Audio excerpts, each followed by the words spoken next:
여러분, 운전하실 때 우리가 주위를 잘 돌아보아야 되고 또 적정 속도를 잘 지켜야 하고 여러 가지 해야 될 것이 참 많이 있습니다. 그냥 엑셀만 밟는다고 가는 것이 아니라 주위를 잘 살피고 앞뒤 좌우를 살피고 또 옆에 차들의 속도에 맞춰서 잘 정속 주행을 해야 합니다.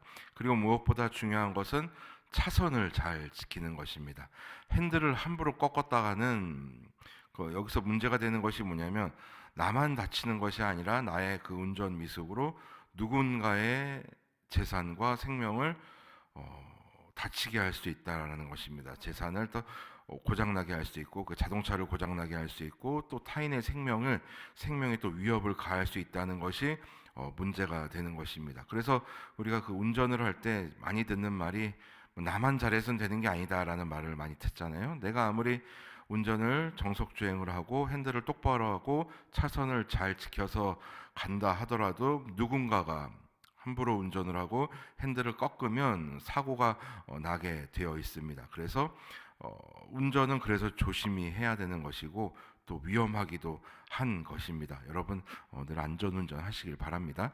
자, 그런데 오늘 본문에서 보면은 이제 차선을 지키려는 자와 자꾸만 이 차선을 벗어나려는 자의 어떤 그런 대화를 우리가 볼 수 있습니다. 차선을 지키고 자신의 생명뿐만 아니라 타인의 생명까지 지키려 노력하시는 분은 당연히 우리 주님이시고, 그리고 그 예수님의 그 올바른 말씀 위에, 예수님의 가르침 위에서 자꾸 운전하려 하지 않고 자꾸만 나의 뜻대로 핸들을 꺾으려는 이 무리들의 대화로 이제 시작이 됩니다. 여기서 말하는 무리들은 그냥 길 가던 사람들이 아니라 예수님의 오병이어의 기적을 맛본 무리들입니다. 그리고 예수님을 임금으로 세우려 했던 바로 그 무리들입니다. 그런데 그 무리들이 그 갈릴리 호수를 건너신 예수님을 굳이 쫓아와서 계속해서 물어보는 것입니다. 자, 오늘 우리가 읽은 30절 한번 보십시오. 자, 그들이 묻되, 그러면 우리가 보고 당신을 믿도록 행하시는 표적이 무엇이니까? 여기서 말하는 그들은 제가 서두에 말씀드렸던 그 오병이어의 기적을 맛본 자들입니다. 그런데도 또 예수님께 표적을 구합니다. 예수님은 분명히 오병이어를 통해서 하늘나라의 그 예고편을 보여주셨고 하늘나라를 또 하나님 나라를 맛보게 해주셨습니다. 그럼에도 불구하고 이 무리들은 끊임없이 우리 주님께 표적을 구합니다. 그러니까 쉽게 말하면 이겁니다. 더 나에게 기적을 베풀어주면, 더 많이 내 욕구를 채워주면 내가 믿겠다 이겁니다.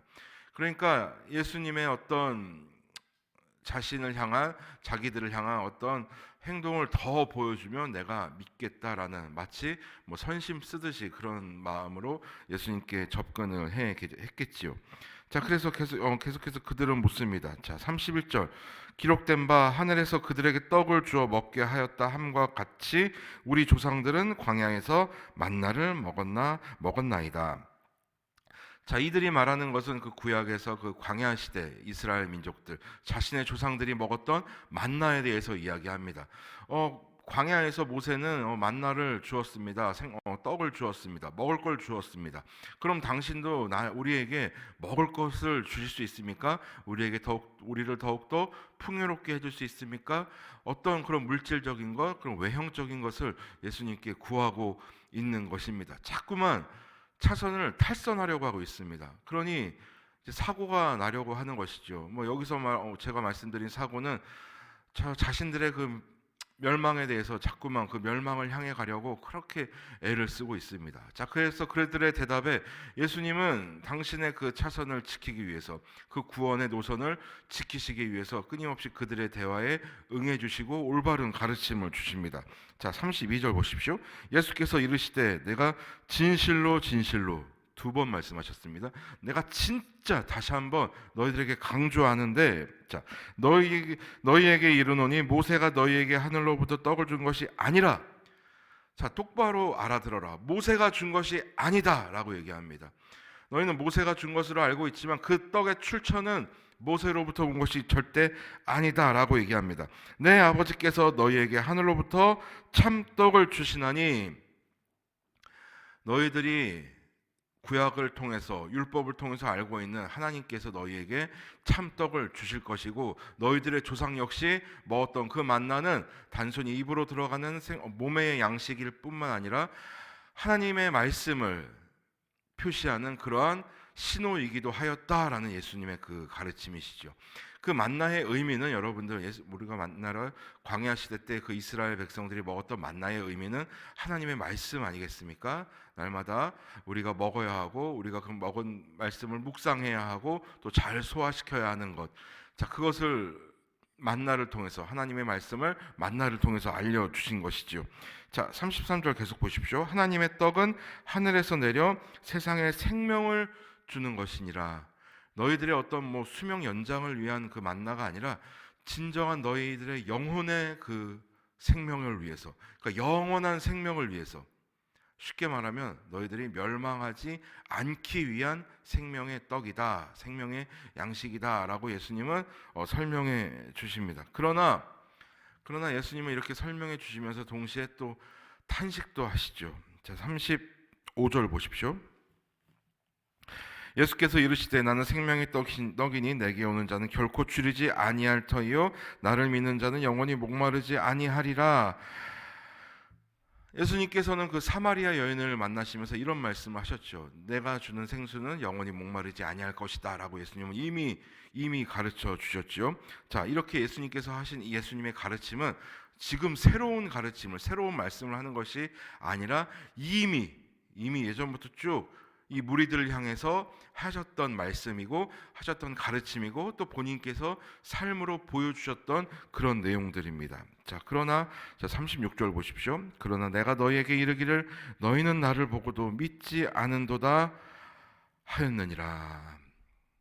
내가 이렇게 너희들과 함께 탈선하지 않기 위해서, 이 구원의 길에서 이탈하지 않기 위해서 그렇게 가르치고 그렇게 내가 핸들을 붙잡고 있지만 너희들은 기어코 너희들의 그 멸망을 향해서 핸들을 꺾는구나 라고 예수님께서는 탄식도 하십니다. 제가 서두에 말씀드렸지만 여러분, 내가 운전을 아무리 잘한다고 해도 남이 운전을 잘못하면 나에게도 피해가 올 수 있습니다. 이것을 바꿔 말하면 내가 잘못하면 남에게도 피해를 줄 수 있다라는 것입니다. 그리고 더 나아가서 여러분, 운전뿐만 아니라 이 신앙생활에서도 마찬가지입니다. 내가 하나님을 올바르게 믿지 못하면, 내가 하나님과 올바른 관계를 믿지 못한다면 저로 인해서 또 다른 누군가의 신앙에 민폐를 끼칠 수 있다라는 것입니다. 저에게도 이제 그 어려웠던 시절이 있었고 또 이제 믿음이 많이 제가 생각했을 때 많이 떨어졌던 그런 시절이 있었습니다. 그럴 때 차라리 저 혼자만 힘들어하고 제 믿음만 떨어지면 좋은데 저의 가족에게까지 영향이 그게 미치더라고요. 저희 아내에게, 저희 딸에게. 그러니까 제가 늘 말씀을 묵상하고 늘 이제 큐티하는 모습을 늘 보여주다가 제가 믿음이 떨어져서 그것을 멈추니까 아내도 함께 멈추게 되고 아이도 하나님의 말씀에서 멀어지게 되는 것을 이제 보게 되었습니다. 차라리 나 하나 망하면 되는데 저희 가족까지 다 이제 그런 이러다가 하나님과 멀어지겠다, 진짜 망하겠다라는 느낌이 들더라고요.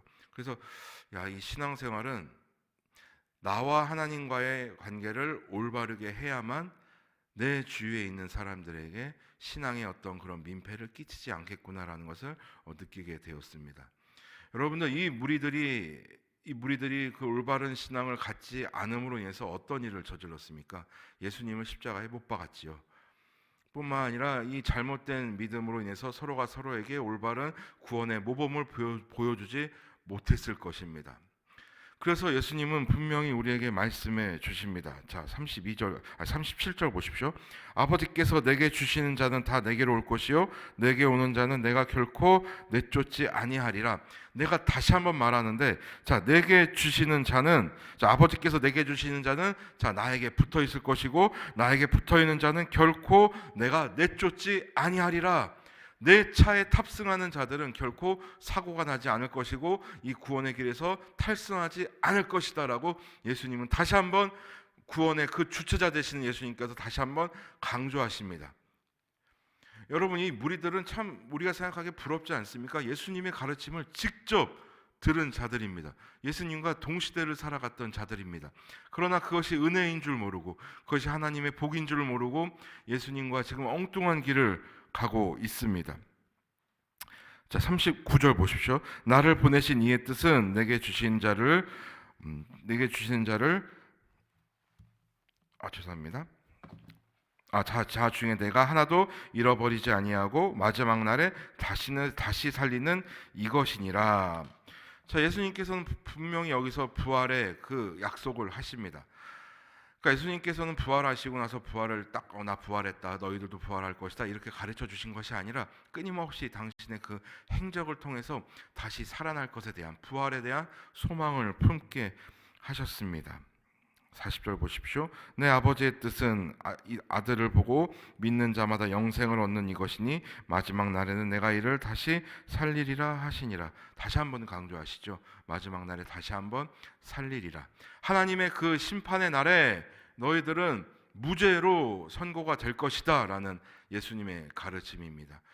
자, 이러한 예수님의 그런 가르침에도 불구하고 자꾸만 다른 길로 가려는 이 무리들, 자꾸만 이 구원의 길에서 탈선하려는 이 무리들, 단순히 이 무리들의 얘기뿐만 아니라 어쩌면 우리의 신앙생활에서도 이러한 모습들이 나타나지 않을까 한번 우리가 생각해 보았으면 좋겠습니다. 예수님은, 우리 주님은, 삼위 하나님은 계속해서 우리로 하여금 생각나게 하시고 깨닫게 하셔서 이 구원의 길에서 이탈하지 않게 하려고, 하나님의 그 믿음의 길에, 하나님을 믿는 그 믿음의 길에서 이탈시키지 않기 위해서 노력하심에도 불구하고 나는 자꾸만 핸들을 꺾으려는 것이 아닌가 한번 생각해 보았으면 좋겠습니다. 생명의 떡으로서의 예수님을 우리가 예수님으로 모시지 않고 자꾸만 내 어떤 욕망의 떡으로서, 내 어떤 물질의 그런 필요한 떡으로서 예수님을 생각하는 모습은 우리에게 없는지 한번 돌아보았으면 좋겠습니다. 물론 저 역시도 돌아보고 끊임없이 이 말씀을 묵상하고 더욱더 하나님과 올바른 관계를 이어갈 것입니다. 그러므로 사랑하고 존경하는 성도 여러분, 여러분 기억하십시오. 우리가 하나님과의 관계를 올바르게 맺어야 우리의 그 선한 믿음의 힘이 우리를 통해서 이 사방으로 퍼져나간다는 것을 여러분들 잊지 마십시오.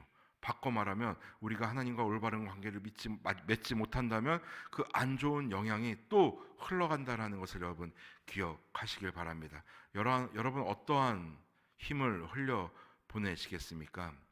하나님의 선한 힘을 흘려 보내시겠습니까? 아니면 나의 그 욕망의 힘을 흘려 보내시겠습니까?